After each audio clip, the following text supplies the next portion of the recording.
Samo makwaba edeba fontom from Jumedi so Kantanka Television so na the gang semis catcher three wise people ye nyina ye wo high ne ye de sompa somuntie ne me amohwe me sa bre me din ede mo somfo PSC Nana-Yaw safo Jumedi enyame kwa na me din ho chia me ne Kosia Safoa. You can call me the headmistress Queen AC.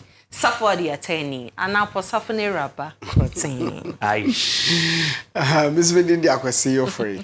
Aye. It was a smiley akwasi ene oheneba akosia Safoa ana omo ene adwetwe nkomo nene Ghana ni esem kaka atiase ye de bia no kwa fa ya no maba no machiche mu ene yenso ye mabunu miensa na yenso ye gina yehusu ye wo lawyer ni baako ye wo teacher ni baako ana ye wo musonfo babia baako enti yenso ye bedomo suko ye behwe kokunti economy ye behwe ye mransam no se ne nemasiko ene chichu wonso se ne ebe boa na ene aye humo de to so edunu nsia afimpimienu ene edunu num yi unse throwback Thursday free anopa no so wa hwedwumadi na ye boka stronum kaka ne aboje ne mbenis kaka enti ene bebu nkompo ne asese ne mahodo bebre wonim se afi etwam date nsesa na ye 26th June 2024 na celebrate se de meka wa anopa no na enye mampanyi John Dramani Mahama na woso na ye fellow Ghanaians Nanado Adudi Showboy anana owoso na free sabre no de besi sabre ya me no kase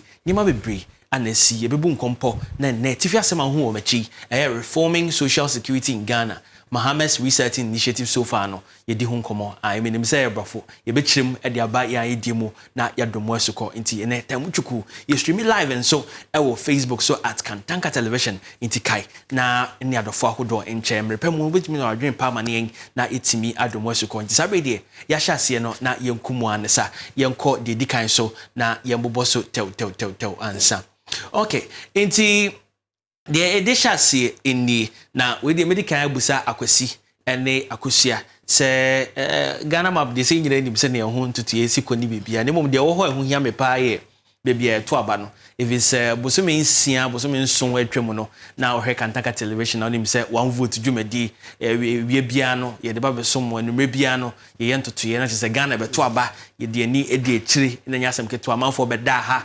nsensen bebre snebe ya benya coverage e de amount 16 regions ni nyina ama bibia akọ na akwasi Nanado afi atwam by this time no name ampanyi ye ka say den na de kai ne pa we ka say afi atwam no name ampanyi de kai no any free senior high school de kai ku fado ye free SHS I don't kwa oh say eniema ne dos we mre nti de kai I see na oheneba zoe National Cathedral. Dear. Because I never be sound 1D1F. Oh yes, with my background no, I'm me soften about so for pain so not at them. Into yenya or ye man penina, nyamishum one ma Christ, ni just one ma. Also the ones to them and nyame way ya chendo onsi chopper down on farmano. Christopher's na ye nyuaje. Ne mom yan down so there or ye hen and about what you see canoid and ozefi. A lot of people were also of the view that as a country no, ye were other priorities and de nyame ya akere wo mpa nke botu mesi asori dan we bia wukrom enye wa ahemfo no ye wabusuafo wa agege ntobo na nka esi chapel dan wo wukrom na eza ahye wo nyame enyim nyam na ehwe de we record nkofo contribute was a short code bi bekra be ya eba na contribute 1 or 2 cedis so for by the contribute okay Menchebi mudius or chapel munchebi into menchebi in your dear yenya bear $58 million as some man is in the yenuaji yen mame or ye honorable Joyce Ayenom yen papa nom Duncan Williams and Nimunyan for is to the Nabanom Queen Bruni half casting or some half casting Dagwood Mills Mona then they titi chapel for us of 88 in painful Catholic bishops in painful Naza when now everybody came on board then ka easy nka obobwa as a country tourism aspect so watch a chama ye hu de obotu ba be one national tourist site ozamomano wakeka ka there was a man na adin na be free say Israel o say him for was the Jordan no munsu na adin na was but nti no ye nyije na mom what I mean to the what expense as to, I mean, what expense? Obano, Yensikasem, Yanhobwana Aza. Ghana was not ready for it. But then, young papa, I'm a friend, the cute guy, Akufuado, Chinchana also basi. Nanka, I subude basi, $58 million easy. $58 million on Yensikaka Kraba. Percy, we are not talking about 58 million Ghana cedis. Dollars. Dollars. Some is not dollars, so what's in your dollars, Trump and dollars, EB. In think at least in all freedom, we expect to see something, I mean, building no to an appreciable level. So the waste foundation, who pillars and I who cross will baby na but one Korean, all that we saw was a very big hole. Sir David Neto asasima Solomon besi asori da. Nti wa clear ho kama dia. Only a causing financial loss to the state. Ayo now akosia de kan nti only free SHS na mpusu biara. Okay. Anyway, it's Ghana for the na anomo hesa ni me nyina no 7 December monitua se the ballot boxes wo hono ekoto aba e wo ho na MPP amanyuku ana Nana Yaw Ghana mampanyi dada no die nim no ni ma bebre ana oye ehontotoye ohye ho bo free SHS ka ho tese de akwasi for ikan ye no 1D 1F na eka ho planting for food and jobs ne di mu akotene ono so apenso na Independence Day na ye the free eye mantem ba ko a ne ko mantem etoaso e ma Ghana nyina no national cake no obi anji bi nhye na no it will be kaya by crassi to be kusisi baby obewie no na akwayense bebre or the year of return e ba ye ma Ghana en sahwesem so sika pempem ene dollar hodo no begu hotel owners ene omomotonton niema e hodo ebotom ene niema bebre a oyeye sa mamu ye mu so ana Cecilia Dapa ensensem ema ne home so sa mamu ye mu so ana OSP odikan e ho nsem e ba ne home so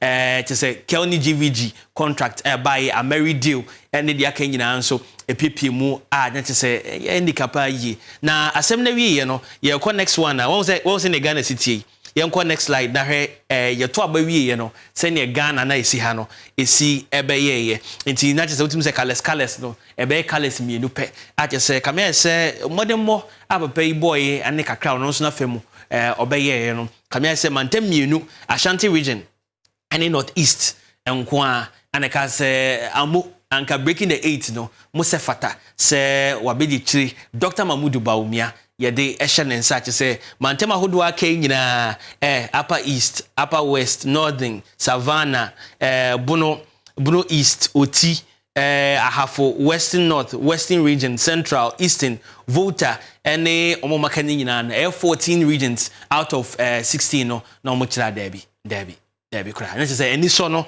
ene MPP amemu no de ko wieye ene se Ashanti ene northeast enko ana ebo mabaso ase ne nyina asinim no ebra onyanyamfo Jean Mensa ebo eye abato no nsunsanso no NPP amanyuku enyamu be se 41.6% a NDC enya emu 56.66% a che se wuti mu se na difference no be se gap what ya se ene ye Gen Z for etem enko yenim ebiem ewo slides ni mu a na dodo anesi efri sa mpempenso no begidi se yewo mampanyi John Dramani Mahama akachidie dodo anatwam na ansa na ebedon komo ni mu asiko no isan se nipa ye warefi se mampanyi ba kokra kapen se Ghana for we have short memories yen kaka ye ho kaka ye wi ya don komo ni mu asiko.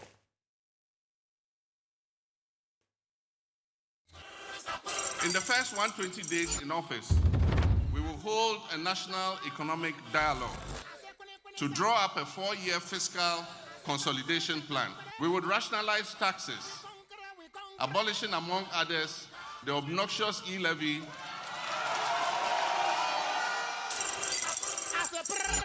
I have the singular honor as the returning officer of the 2024 presidential election to declare His Excellency John Dramani Mahama as the winner of the 2024 presidential election and the president-elect of the Republic of Ghana.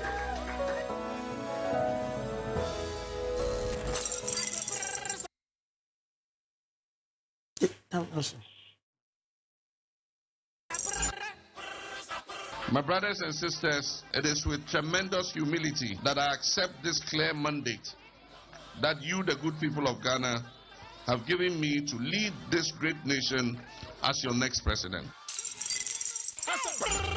Congratulations, Mr. President.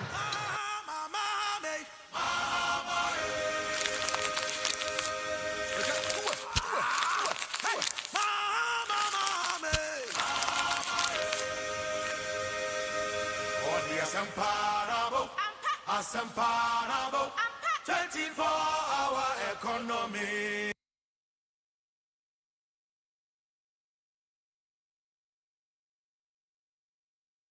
No, they are na medical woman no crying asampa na aba no de just ampa also be just ampa we chiri na see or jinidi ye pa otimu send botom so ye kama pa enti yenyi ewo eye reset any upgrade in terminal Ghana for say there be yenye say de na koyie ya ye de bi ka ho enti phone no ye reset kwa na say your format so na yi de woso nyina na ya hyase foforo enti eno ana hu se ne ntotoye esiko ne enko next slide na de ho nso ye ndomu esiko ye to aso ewo de aka mu eni bibia na otimi hu se eye ya hwe awie no ene edai ye da sonko efi se ene date ne ba ye no 26th June 2025 ene chese fi se obae ana fi se hu sa handing over ceremony no ena pore oha ene eduoson mu ana yanante ewo new Mahama administration na asenti na 170 days pepepe ana omedi ewo aban mu a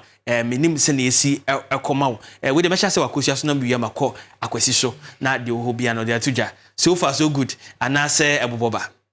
Oh, it means so far so good. That make kind of 6 months exactly. Yes, or you tum Ghana, you know, was it tum was a show, yeah, His Excellency John Dramani Mahama. Or your president, walk on was so why be my child, or ya bakasama, wababa in Ghana's entire political jurisprudence. Now, during the campaign, no, I can't say maybe or she share bonaze, or within year share or yeah, videos nibino, nor cow traders e-levy, and zamanaze.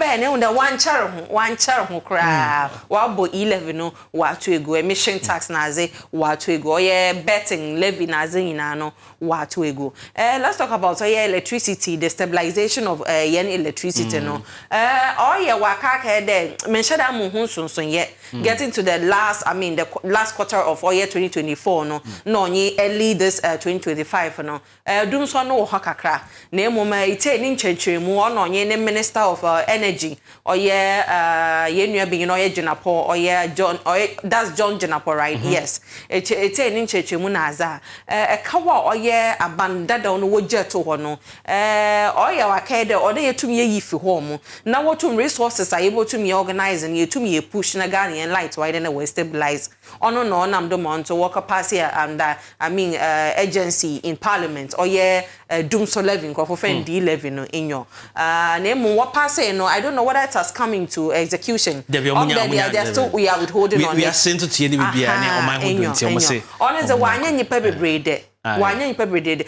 Name mom say share or 4 price and as 1 hour drive and as 1 hour we used to 4 and as na a bon there one about government we used to pay about 16 point something cedis per liter but this year it's about 12 point something per liter. Into comparatively within 6 months and why has it without the was it D11 was Baba count. Say D11 if you want to operationalize the D11 now not about 13 point something percent it is better. We are far better off than comparing our standards of living or last year. So far, I'm not sure so mark and she said, "Kui or pass mark so far." No, why there? One reason why then majority of the people no why come out to win you? Why the Ghana should be some sort of serene political environment Ghana is enjoying, and then of course, John Dramani Mahama is also enjoying his goodwill. Until won't pay there goodwill, no, he will maintain the goodwill.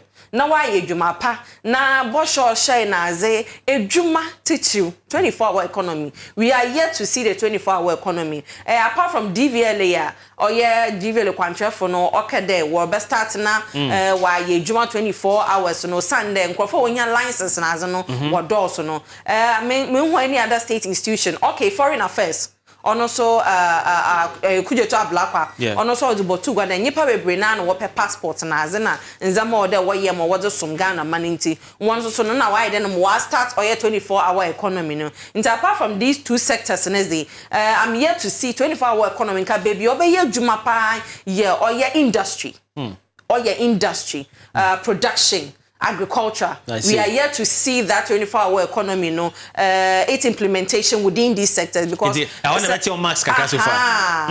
Senka was starting with one is because all knows a Jumane Baba Pacey. All knows the bulk of a Jumano in Charles. Rohima, when I ate the kaka, it's many I say a mark if you say you teach our na teacher could see for the mediation or srepa. Now people could dinner him. Not sure handwriting or her prose or her consistency, comprehension or concord. That's already work at 2 marks. No, that is a do mark and a coma. Maybe I'll one account. The teacher goes for you. Sabe, they are buying other shows. 170 days and Yatinemu. I say, I ate your one, I ate in Tiamabino. 170 days. No, so bad. Young Ghanaians, your family, 4 years, dear man. Probably it is shorter. But we have more positions as MPP party. It's more or less like 5 years. As I buy them record was a what health works on my 170. It's too much within 170 days. Now a woman says, oh far ne sectors no now the goods and yes so now what we are. For me Omunye bad so far. Okay. Esi quickly touched on Omunye bad. And you good and you bad. Very good. Very good. No na need more room for improvement. Yeah,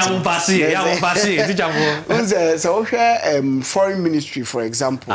Me for instance, Jumana Oyen is very good. Be the way I will see here no na opposition there be aya na wa denko. Anya wo de because on call for ho man for ho but the Oyen here. Okay.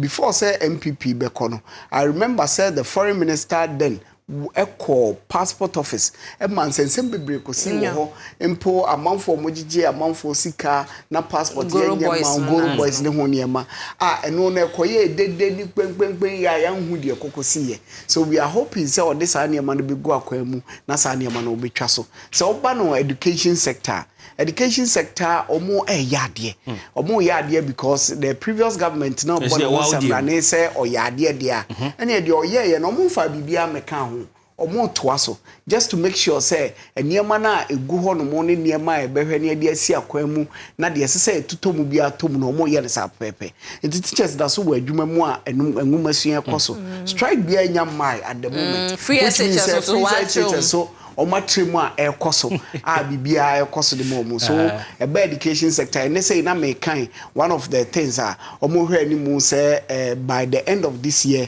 teacher for be say 50,000 and omo be form we adwuma and other non-governmental workers and so almost 80 to 100,000 omo be form e wo adwuma mu e wo adesua mu no mahwe ye ba health sector so it's not bad.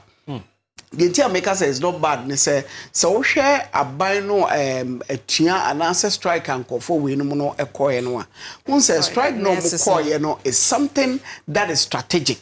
Strategic the chair say who say enche ye ba be ye ye betimi abaye mid-year budget e de ahye hono. So as a health worker me susu say me niam bi am table before government no kono the right thing to do and it say meka ho asem and you know Ghana politicians and niam ba kwa e tight as ye pa strike intiane ye fa strike ni shi enye na Eduardo bi no ko ye o saka mo de ententemi teacher for 2022 batch college of education no musu no I say I show mo bosome next month here almost abeka ntini nyina ye nu bia I be ntimi say when they want on strike even though amount for health and ye dia to asene mu de but this is the communication I am not politicians what I say yemfa nkono munye na yemfa emai ye ba no agreka agri sector na me share dan hu so bebre sa unse ono ne policy for nkokon ketenkete no ye share dan hu in taking off enyankoi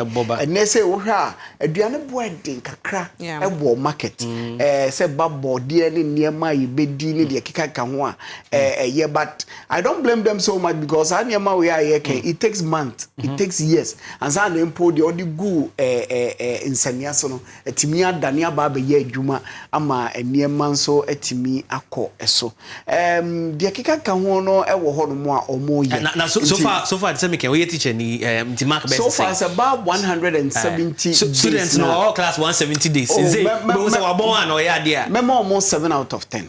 Hey, teacher Kwesi. 7 out of 10. Omo yadi. I'm on 6. I see we school ntemo. We almost 6. I see. And me dey nyante chieshe buto what you say. You go next slide. You go next slide there has in the Mexico. Iti boshe mo share ye dodo ada wa hai. Utimu say resetting Ghana, jobs, accountability, prosperity. NDC 2024 manifesto 200 pages of boshe seweni kache anana a woman na obekaya ye we chi ne ko winiba August 2024 ekohe wo bra omo epa hontoma ene ho sense bebre ampanyfo editor dwa na sa nkomo ahodo ne omudi to dwa ne bibia no manifesto na mu no behu resetting Ghana utimu se dodo ani agye na tse dodo na ani daso ewo mu a tse nye asem ketwa key policies na tse ne market for tse amanyofo se mu petumi a ya akono se ne obehu se o mampanyi pa da utimi di mampanyi not wo no reba yire na kalipotua na no na bu ha no ebi bokube ebi no timi fa enkrante na omo do enyasem ketwa na fe no obehu ne sabie ma agya afidan na fe de onipa na onoka igbe onoka mole dagbani no afi de oka fellow Ghanaians oka people of Ghana utimu sense so ya bam na ta de kura sesa ati batakari odi bechia wo no se utimu se high grade family ati se enyasem ketwa yento so ewo de ewo ho nimti boshe de omhye bebre omka se mo ba ombe cancel se ekwa echi bi mo omka se mo ba ombe cancel eye e-levy COVID to say the name nearby ekano mobile mo say on be Women's Development Bank ni mo bebre ana o mo share ho bo say o mo bedi eho dwuma a tse na nyina ika sa resetting Ghana ni ma miensa na titru na o mo gina so no o mo he say Ghana for ento aba mo jobs, accountability, prosperity many age say yaba de to so yi so na akomo ba ko mo ni edi ye o mo nyumu na ya cross obeka ya ade ba ko de bia na me say MPP for me hia mo mpany for me busa ne say sa nyom na dadlumba etuma omo no se dadlumba bon ho modem pa otuma omo no won se du ba bia o sle kaka dadlumba mente se o sle ba we ka $1 million each constituency we mo so na CD no o se hwe wasetnemu na to aba hwe wasetnemu na to aba nte se me lifestyle no ho hia wo yie pa nti enye afi de be ka brofo ne ka che se inflation across the border na IMF abebo ya ba so na honho ni na Moody's na honho de bi me masetnemu and the ratings no it is when I man show me must name dia I take you over and one thing I'm if is make a answer I di mo akotene manyuku MPP dodo na wo mu nkonsan osun ne ko hye nwrem and say Ghana inflation no answer no mobile no mo chepa say eba ne economy ni bibia dia ba wizi se ne mabuno nyanzi for friend no Dr. Mamudu Baumia eba ne economy dia odi makotere pa omosa kire se ye wo kwan wo hutumi se during COVID time no ye economy dia be sad ne gina nan so ne mu nipa free mu dia yetimi ensa mfa ba afa ye tia nse inflation no do 54% in 2022 and no den sabi amino ka say Ghana inflation se hyase say so te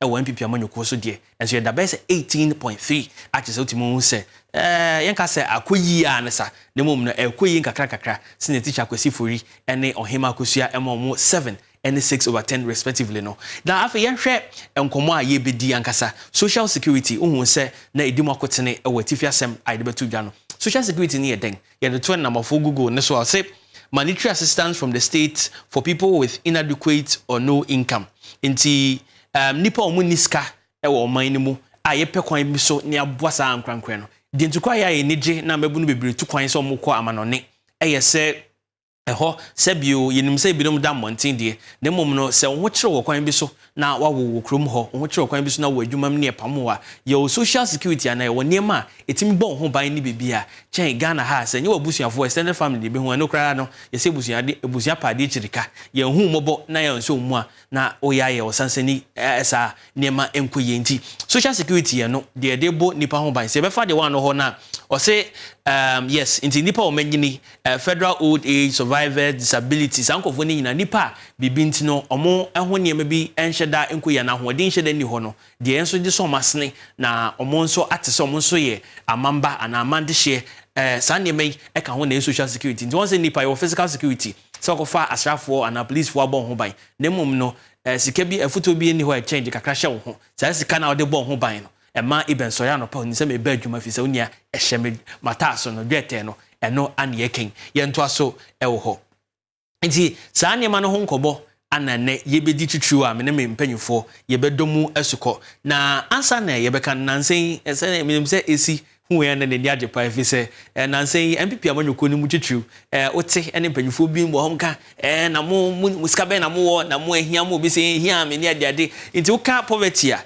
ebia na pc na asafo mo $5,000 the account mu kra me se chare mi ampa na ehia me se my emre ha obi nso ha ye 10 cedis ana hye no ho nti uhia ni me hia na nyepe what you say enti ye ka se hia de report ne ye ka o say itim kirem na bibia koyi enti enne atro wa hai se wiase nyina mpepi ne ka hia na per statista ya se source no ehia ne ye nipa adakro omusika omudie se omukọ omuba omuntadihye mu omunom no endru $2.15 dakro $2.15 no say the nre ye no mre ye ntoto ya ene 22 cedis 54 but the fan say 23 mpo ana 22 na say nipa no anopa awia ne enumre ne sika odi no enso 23 cedis and omuna ye temi omu pedestal say ehiafo no na ye ko ehia buburo nso a omo nso ewo ho living legends extreme poverty it won say ahemfuchinie ebi didi achi ehia buburofo no nso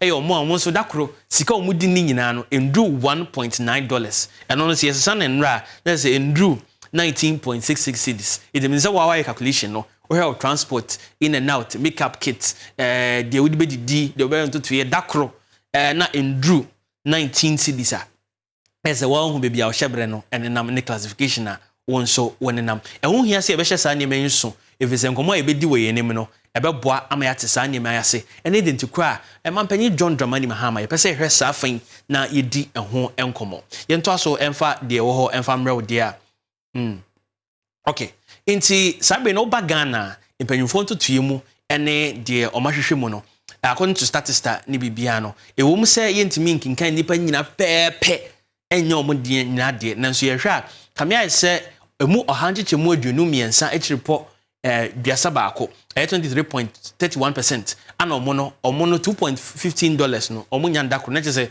edakro no tani pe omo Ghana no omo no omo sika ne nso 23 cedis no se ye the 2021 population census mind you free say ye kan nipa 2021 no epanyufo se nipa be se 3 million kra be ka ho na be se 33 million but the enfa no nto nche ye 3 million in free so the enfa de omo ankasa de to nkrata so 30.8 million in adwuma yes nipa 7.1 ene achiri million ana omo te Ghana ha dakro omo nya 23 cedis into busan we kra ye hiafo no omo nya hia buburo no na ene ubusan won sa nopa wachi na auto makuru ni kakra guso na odi kosua atoso uwia e na ebetwu nto benum nsuo odi gari kakra pete so no ya no kwa ne boy yesen na morning afternoon evening de odi beto seminar ejare de okoba ni bibia de 23 cedis a otimu se emoyi na se na be ya sa 7.1 million nipa no ye beti ase ni ntino meheda hwe nipa ye wo enkran ha nyina enkran ha nti teshi la taifa hefa agozi nkrobe na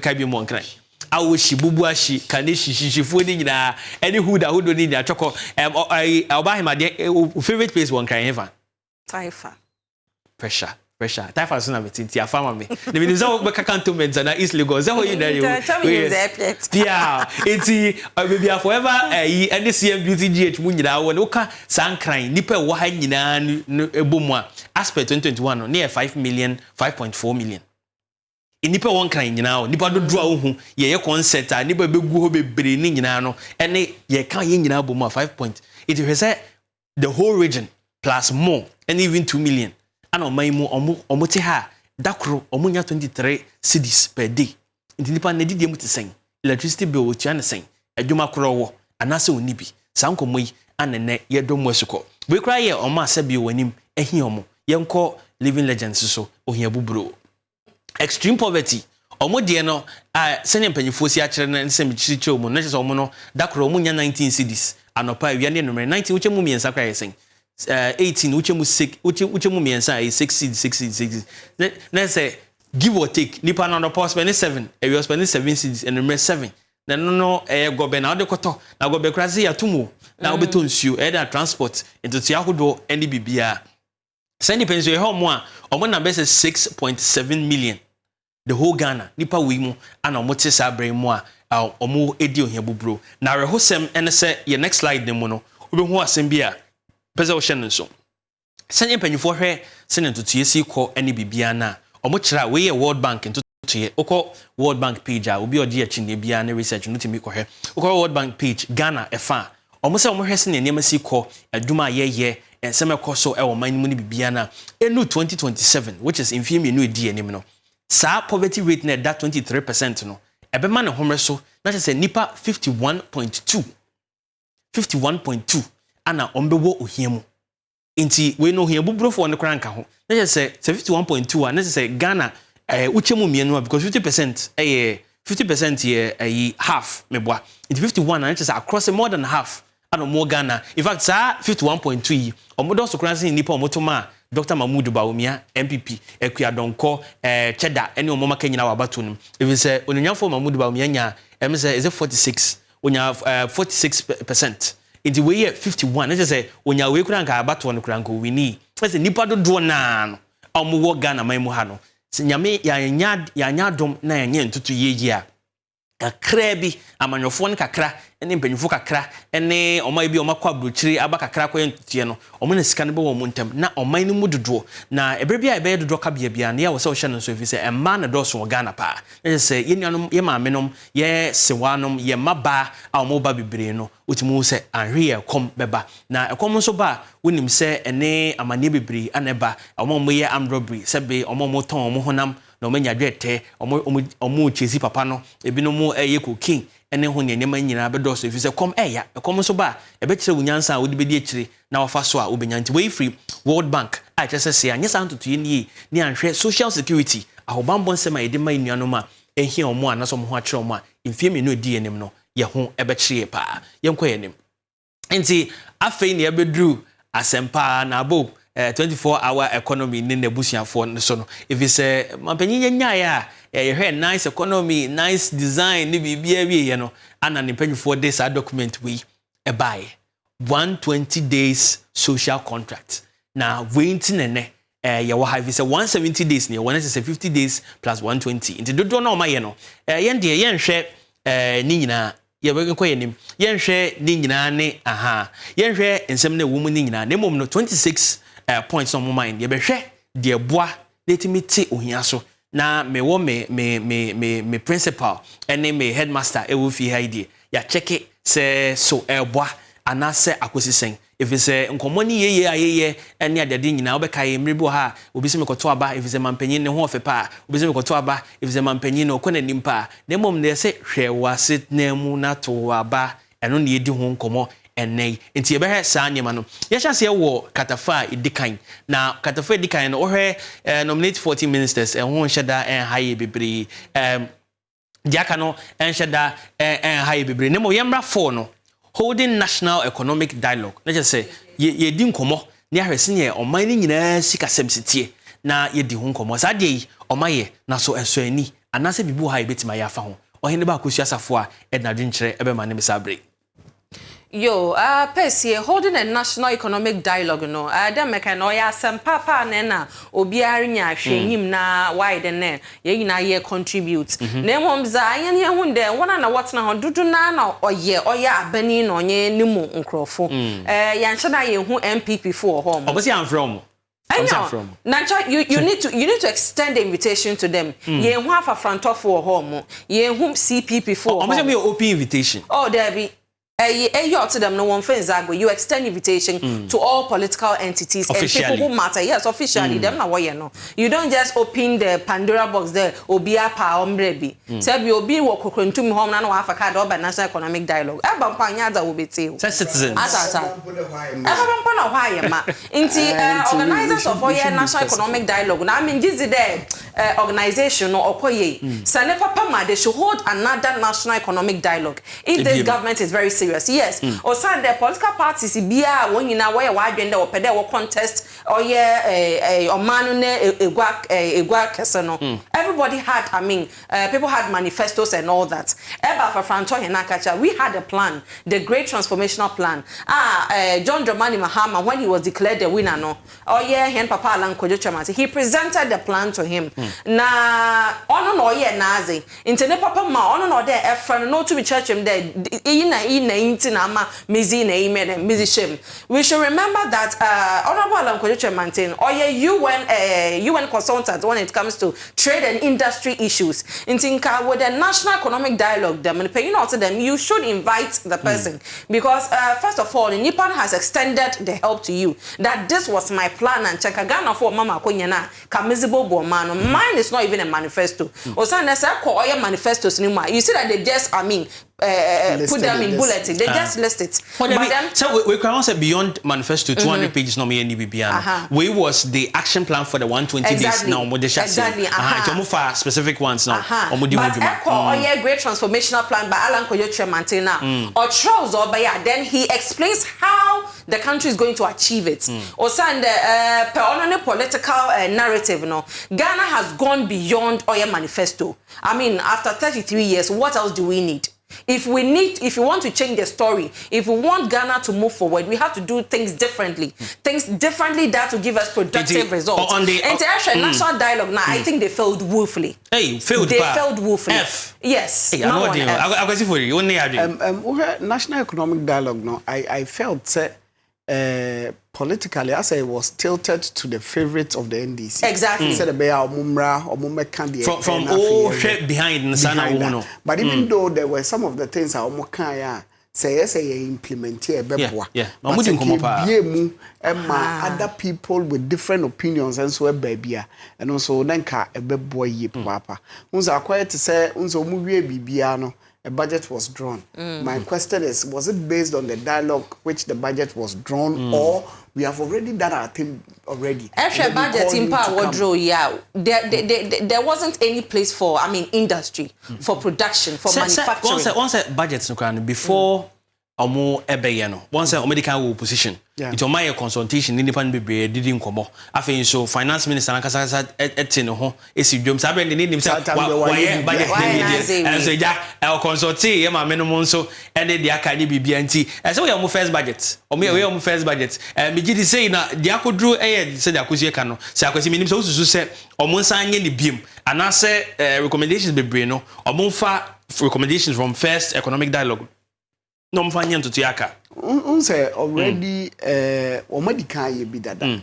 Enti yemfa no de omo ye no emfa ento. No. Na other individuals be to say honorable Alanchemate omo say or the other policies are called nti enhwe nimu. Let's call him. Yentie no. Ono se ne de no kwan be ne be fa so e be ye niema be. Yenka no nyina mom. It can be subsequently in our next budget and also betimi aboye. And I say e bia enye budget alone. I think say adeni nyina should not be centered on say the be budget. We can budget social intervention policies. Yes, ni nyina e ka ho nti na ye IMF yakohwemu e ho hyehyeye kwan ye be fa so a ye nso so man ye betimi aboye ho bra ni bibia fa sikasem ho bia no na omo dine ho no. Other individuals as a consult you mo. Say mostly na seba politics say ya pese bibia na ye de ba on camera But that shouldn't be the case. Yes. There are some we can call them inside. You know, he was a former minister for public and private partnership to help, merge public corporations, private individuals what man with industrialization. We need people, we need their brains. Paying for what's them no my sana yes what they are all the yet na wewu until I there amambo no kwaka there or NDC or NDC nkotin or MPP or NPP nkotin that my can nyansa no onye pokru ni tirim.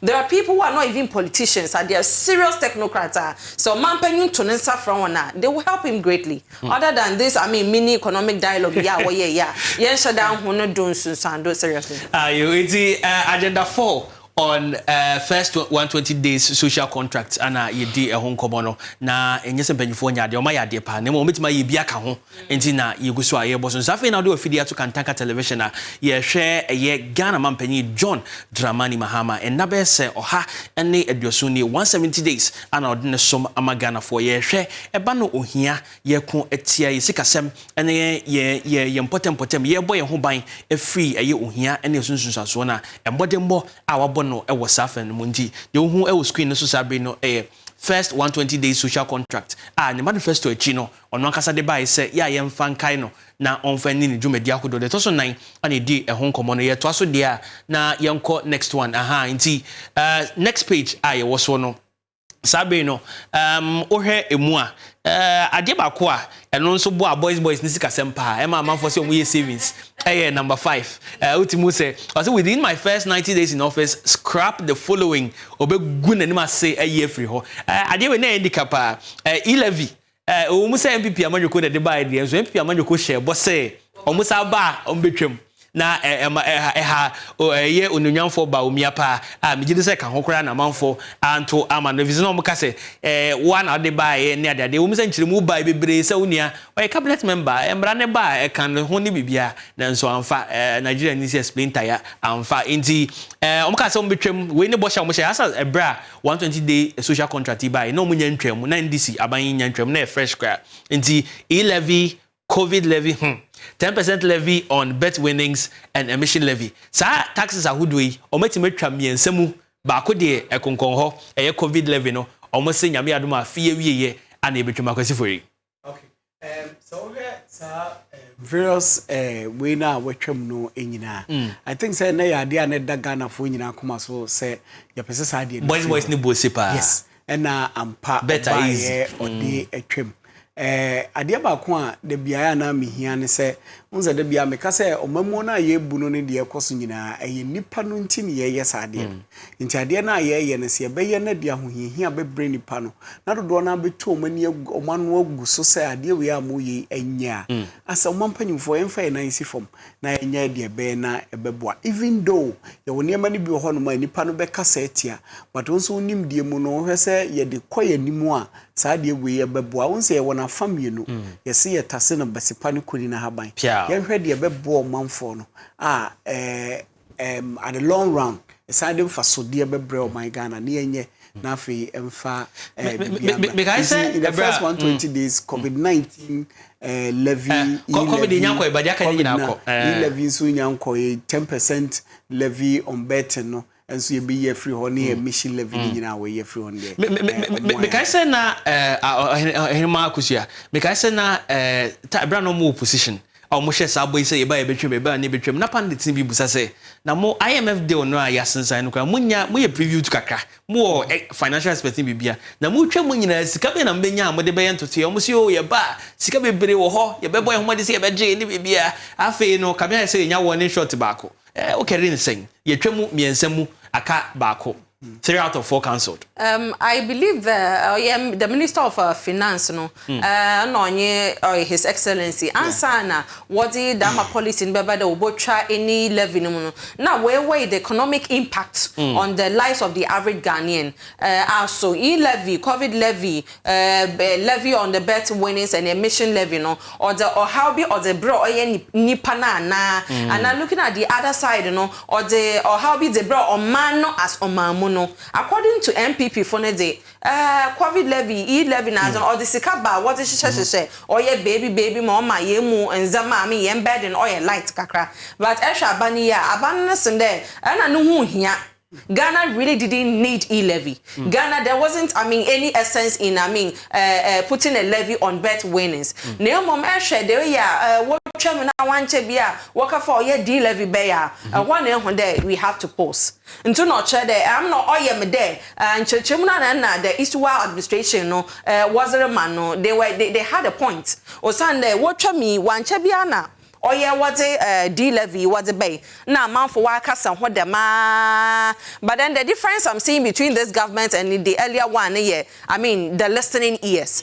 Sure, yeah, His Excellency, you walk or was an abbey, sure, no, or was swell, or just for what I say, would the Mampany Mahama consult baby assorti, I never channel now,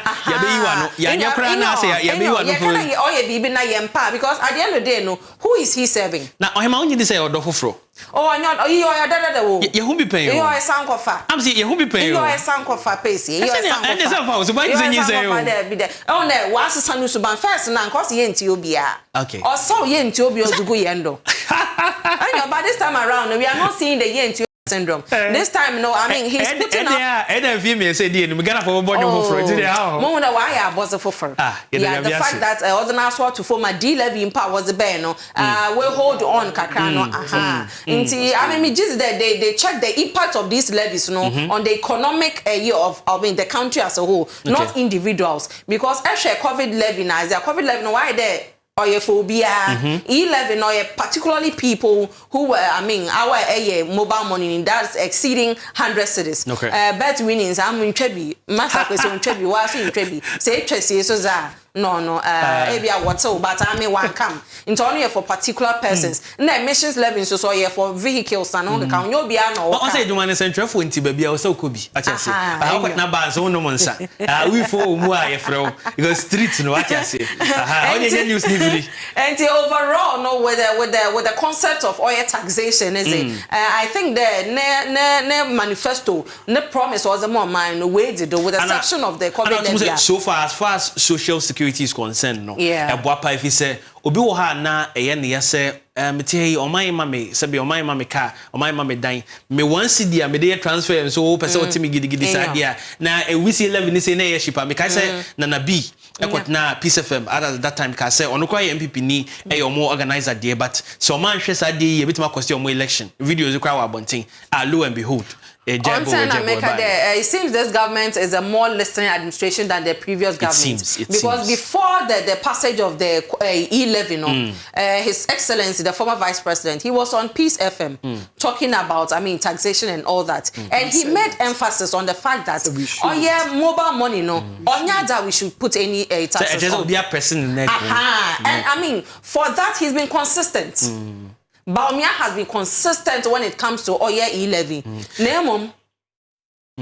Many no. There's a whole segment that when you consistent vote in that decision there. That's it, so we saw here Kantanka Television. So John Dramani Mahama Ghana Mampenyi ye de need emana no pay. Sabrino ye share ne ye ene niema wa ya enabe so ha ne eduoson a onya tumi no eboa ema wasetene mu no bibia etimi ekoye won se other page na ye hwe ye no na to mu se agenda 5 ana ye di hu komo sabe madane me ho aba hadia na ye mra ase hadie visa no so e so pa e wo wodie mu ene ontoto yahodo no academic fee policy ajese no enche ana ye paw ho entoma say first year for ni nyina de academic fees ni nyina ye fa over 15,000 students and over I criticize kra no okwa na wakologin na bibia ye kama e dia ma akosia yo dama no academic fee policy ofo bebre na wan shada wan tasi ye onda say ekọ oye universities na ye to school fees no ehwe the way what chem na azna ye wo tuition na ye won zaman kakra be wo tua ka ho na nchechemu no bekada wan shada wan kofo mi ye nti na wofro wadwen de hwe mpocho onya hwe ebo tua bibi kakra na mom school fees na ka so school fees or tuition fee no o ma shada man for free no fees stress but Amanya do free stress. Academic. What as academic? Into utility fees na as an Pocho says Oba University, Trading College be and Pochoba no botia. Into other in Skaka credit show we say. Chimka for utility fees and utility in Pocho Oba University on I work at the horse and as we use electricity, we use oil in Su, we use your friend and Wi-Fi. Echo University of Ghana, my hall. The Hall of Excellence and Traditional Kwafu Hola, your wife and Nazi. I'm so we sabai Kwafu no. We sabai Kwafu Hall of Excellence, yeah. And you use wife and Nazi na utility out there to support the school, so they'll be able to provide it for the students. I'm a brabon wine one kaka. Until when now in rubbish collection as ironically, se me kai pana manya just 58 million. Visa say initial budget, if I'm not wrong, maybe I'm producer be confirm me. Or release for no academic fee stress no. Like I say 58 million cedis na near it's not because it is a scar you did to from there a bit much German for in there but anyway that's a conversation for another day. Inti actually it's a good policy or Bob Wama for one so we want the great free so or in exactly but then I was thinking then with the current problems are GS no headmasters and headmistresses of the second cycle schools who face with the free senior high school no nka bani be tackle on first oba we dibendim oba one school shem na aze oya me fama kasa me alma meta nye example Fontoman girls Fontoman girls Wesley girls Holy Child they bring girls na aze na check we have something called prints what print wasn't mine na school ni bibia bom na aze name what the free SHS be na aba no ntum supply oya da ma internal into oda wo fo no pempam oya check now what was a mom from an woko school I didn't wash and some of the students were not happy. If you listen to some of the interview from students from Wesley girls and Oyen Fontoman girls the students were complaining their first and sausage awodi nchefo awodi yogurt and as wasn't one butter no nye chocolate spread na na weje ni na since bani na ye raw in tinka yes but na nka bani bayi nkobotu wa remedy some of these shortcomings of the free senior high school policy no ever since we implemented the free senior high school policy no there had never been evaluation or anything of the policy. How can you run a policy for 8 solid years without any evaluation? Chede one post one shomon that na run in the better now Ghana buffer stock abaza man kasa me yanko hanan in your no hanan no ho akere no what's in the school yin ban or the PTA what bam agosia wa charge pa na mamenko oma say in school fees na mo pame no omo na ya omo hotaye shipan so madwuma keke na omo ye teacher kwesi fori e we studio ha teacher can be kire please no stress. No academic fee policy for tertiary institutions. Said Odi Kaka says you want see the cry free where you saw. It lightens your bedding. Because idea had your budget mo pay bonife no trees. One ni ho bufu asa e hu hia discussing baby credit kra no so wo hwe abosome ahia wotu a enya sepetwa it is nyame wadom na wonya sikapudo kakra wei e bo asitena mu a de me ya ne se me bompa ye se Ghana e be ma ye financial education adoso na wo fo bebre omo cresses ka no metimi dia bibi pa enso be boa na yate unemployment so akwesi na okasa pese a ofo na nkasa de na o kan di twa to no o man kasa o mon sakutane ma bebre mu ade it's very difficult for them to keep it up and say we free as o tese ska na to ho for another purpose because e jagina so dada ska no ho nyo prebibia ye dada nti sa de ma no ebo ede nti eno so ya ade bi ebetimi abo mo pese there is one thing eno so the problems brain ending sa allowance sa eno ye de man nurse and any teacher training institutions no and also another ade ba kwa kwesi na ye ni kapa if say ene MPP ne NDC amanyoko no so ya na do mo ntem ese ba ku twamu ana ba ku ka se me ba me restore ede amamo iti na Mampenye Kufuado. Mampenye Kufuado na show. Such enchina. Yes, Mampenye Kufuado na legacy bako. I don't know na initially na necessary for to na say ko wi ase na fe na ni tu akora yedin. Am be binom de ka ekoda na ese bebre. Nti e pass out the aba. President no kwase be wo me say. Unsa sa these institutions see a war history as to how I this idea like there was an intent the motive for that allowance in Nazi. we say na ekwaye say oh ene enye saade we ni mfa ma omo manya opportunity ankwa no se de be de be so masinti enye we ni mfa entice omo se de be ombeba na fa obi oye mobro wani bia nso beba be shim na yetimi and master kwesi se muntwa wana ete abakwasama at the time I was it that my policy was it bano the government of Ghana really needed nurses they needed teachers and it was a sort of motivation good na sisi baby ayedin na obekomu ye wo teacher for bed ye wo hono mo onye adwuma wo titife bi mpom for mo nhye Enikasem za kwasi mejinsem Ghana mampani otare Kantanka TV pa anane pamfo sabe etwa DSTV mu de KTV na mohwe ene edikokonte na bibia TV ai kama pa ezi mampani na wahye ne so ye to aso ewo de aka ewo sanka umame sima ene ko de aka so edo so pa pese wonse political party we dia ba be score political point bo mu no ebe ye din e dia man this say no be bie na no anase obe na adwen say otwam but I'm telling you so the name si form no why ya ebe boy I don't agree so buy na want to one fan absorb one na what ten na we school na wonye adwuma and make us say me nua nursing training it's in one way or the other but at the long run and the same make I say onyan for oyeso afo hwe adjustem so I agree so oba no odikan henti bibi sa ema ebe he o say na de wo ya ebe din but animu kono ebe boy ebe masa ekawe akam ye de boba na chichoka I think that one for alternative no one fan to students no one say we need a national dialogue on this. Yes. One for training college students in na say what school like yeah more one that ma allowance na say what if you about between 4 years 5 years and say na edwuma zon na epe another school no one can say go to your school fees if you are out the government will have to make sure that they employ you for you to start working.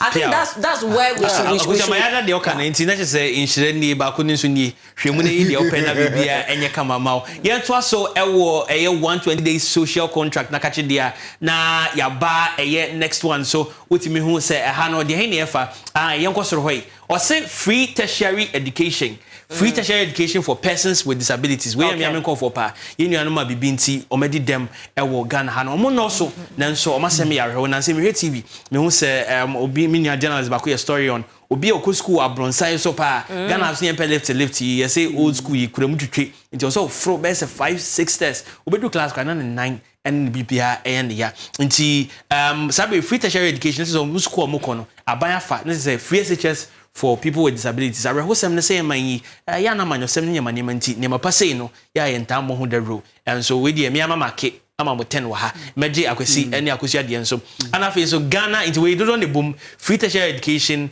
Ghana Medical Care Trust Fund aka Mahama Cares and no ye NHIS enro yare ahodo NHIS intimation no Mahama Cares sika botina ono mampanyi ene na sofo nyina de omu sika no bosomi edikan de ene omo ya so de ne twa so yesiko tuegum na eno nso yetimi de ahwa ankra omo ewo yare bi na nso endu NHIS ene ehontoto ye no akwasi okay so free tertiary education for persons with disability me support you mo papa because you know me especially uba ye nkra ya busu nkuma animu a ye hwa ye de hwe omo no e bibie ho se sebe me kra na mabba busu mu na metiewu na me bosi te se de meti he ya ye de attention mpom ma me chen oni akro na ono so ti bua no na e bia ne nsa ne ni ne nan ne ho ba bia didem na ne ma entimi enkoye no nti ho no mo no de ye okay pa ye mfa emomo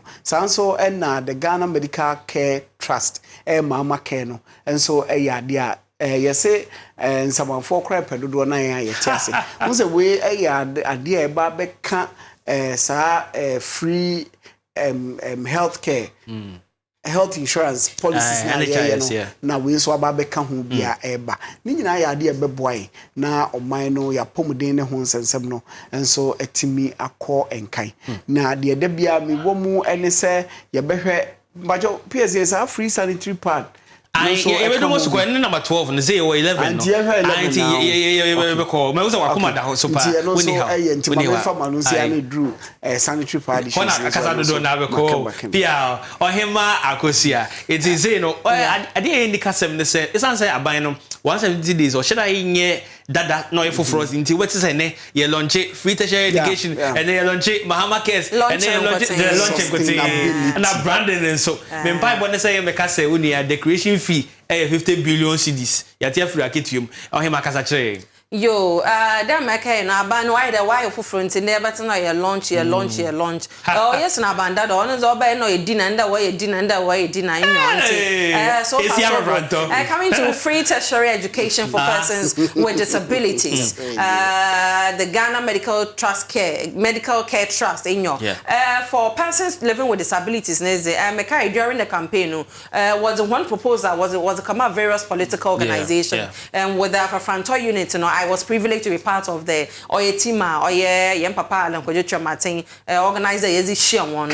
In a share Oya political parties now they had this policy in your and matter there they are implementing it. Matter in free tertiary in time is a step in the right direction there. No man sabe they are able differently no or man no where to I mean the essence in giving them that opportunity to educate themselves.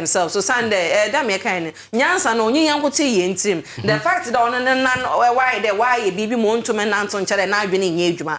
The fact that na enu on was na nchede he can contribute his quota to help this country. Sabi yenya ni friend your be minister or manyi muda. And we need more of such persons. And say, believe you me, they are very productive.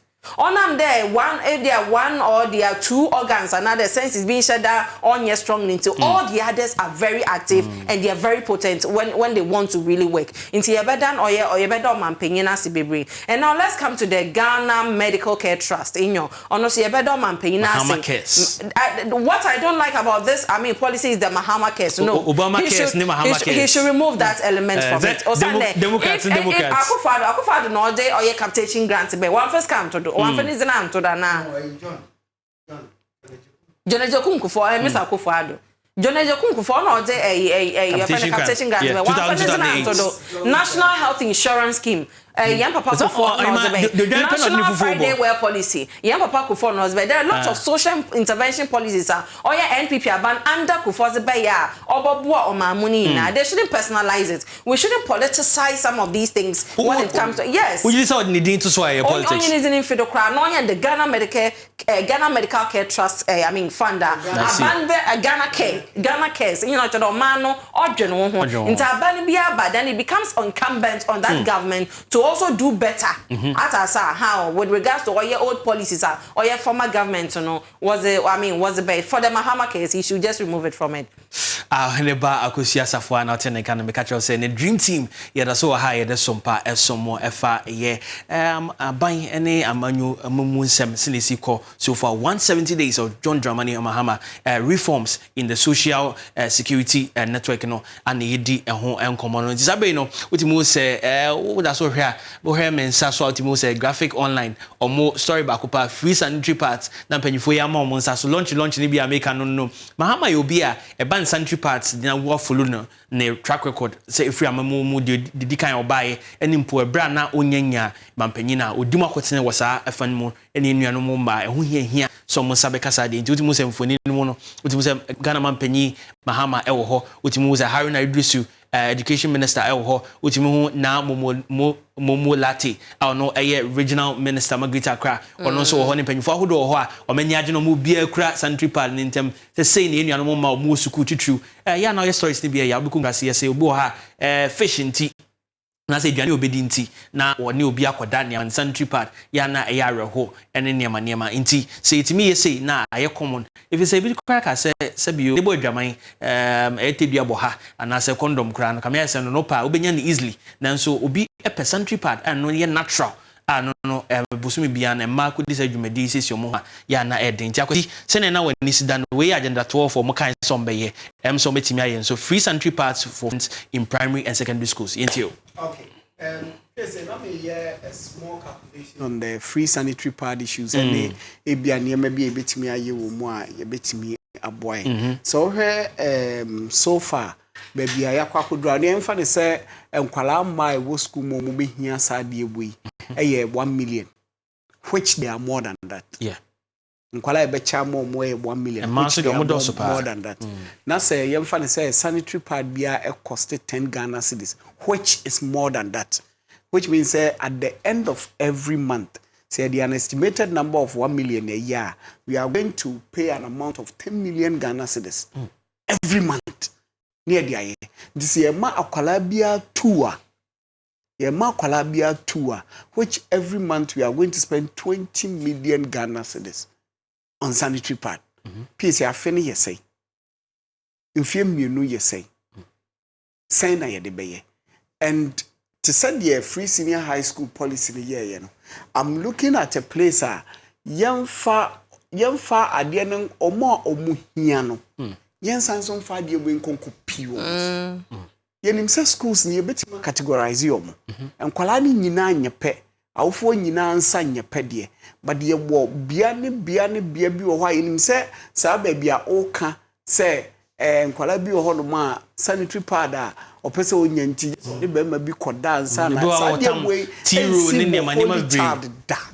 Ewo mu se enkwala na omo ba ho ni nyina awofo nsam ni bi sa pepepe de. Holiko echi o ma na sa asem we ensi wachi motor school da. Because akọ infirmary wo be ma ne bi. Yeah. Do you get it? Enti yempe target areas a ye de beye na surpluses na be ba no. PSA enka yemfa strengthen sa companies ni ade a omo ye sa sanitary pad we. Na ne bo ne mra from ye se bia senke betimi akwa do 5 cedis. And I say we are 2 Ghana cedis. No bia kransa betimi asoso a. Because China for kasa bi say the best way is how better tinipa and it's all better and said you see nam Chinese exactly what I was thinking. I was ready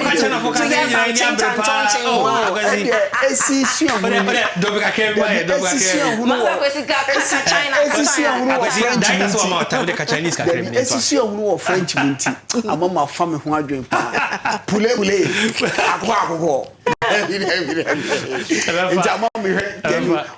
Yes sir, you bet you Paris they see nam. Since said the BI be na man say on family. Yes sir, you be ye na ya ye no ye.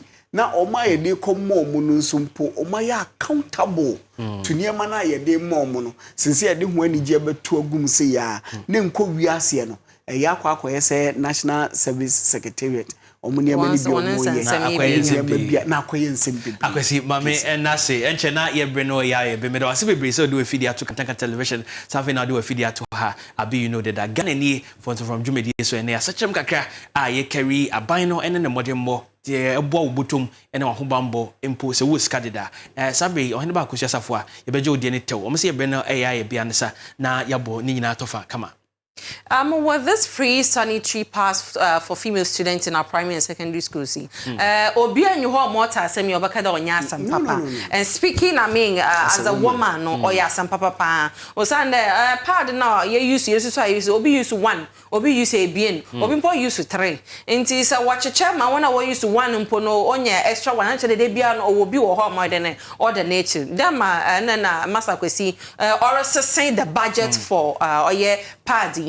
And the cost of your states and obey in care in this policy. Amazon kamusu see mpa nka yana nka start CCR. Nka either there abano or reduce oil the taxes on the importation of oil party drastically pace. Or send the part that you will be using 25 cities, 30 cities and has it. After no first cover the list is about 17 cities or something. I did an estimated. So until now again will have to go and sleep with somebody to get we jakwa na mama doso I was say yes budget ni na nyasem keto. Today that day if you dey no auto ni bebre na yankasa yeyi atazanto no can budget ho fie. But after only that my privilege, you know, the child will have to go and find money for some of these things. In Tinkana Mususi when then Cabano reduce the importation. The tax on the importation of these parts drastically. Now before my to bear 5 cities and now there in order to improve on industry. The mind is about industry. 24 economy no be it's based on industry. And Koba set up a company either Kumasi, either Takrade, either Kepos, somewhere. Over to more produce or your sanitary party in mass quantity. What's better or your public schools? I mean, it will create employment for 1 year. Jumeya. I mean, youth unemployment. So about 1 hour to do. And in the other, I mean, aspects also. So you are targeting a particular policy. In the car with one, or the one stone, or the kill several birds. Or the kill several birds. I am more into what are you bring? I was in the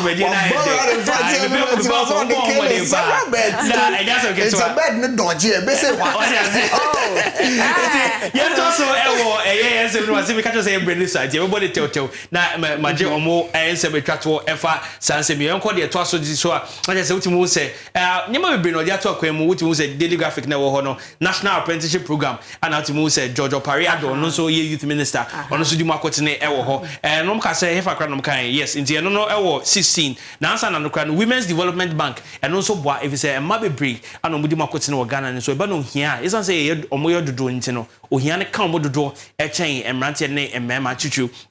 Women's Development Bank, okay, a year budget fee in 24 years and over 500 million cedis, and a dash muse and no any fapem. Now, ye fan shall say, into muse, no omasha say, AD and Hujuma. So 16 launch the following priority job creation areas into a Jumara program. Tell me, catch on, 1 day, 1 launch, they just get to a Simono. That way to say they are launching a Jumara or China National Apprenticeship Program to say they would deliver graphics suite or China 1 million coders program and also a bompai say Biabiku, Nanche, imagine my bigger for I didn't show home. Sabide yambo ni na so tell pa yanko next one there na che say no there here good enti yabai ade ba kwa na hadwen ye nuanom so ansuo form mo obeka ibrebi atwam na o musika sem aye basa bisa and also per 25 action plan ewo bulletin mo no na o se nyame adoma sankofo ati say nyina no obe compensate omo ama bibia yi na ohia budget mo se na esi wo eye join online story wo ho no aban mo 200 million cedis so mo fa mo Nomfanya to omo ene keta eroding areas ni nyina no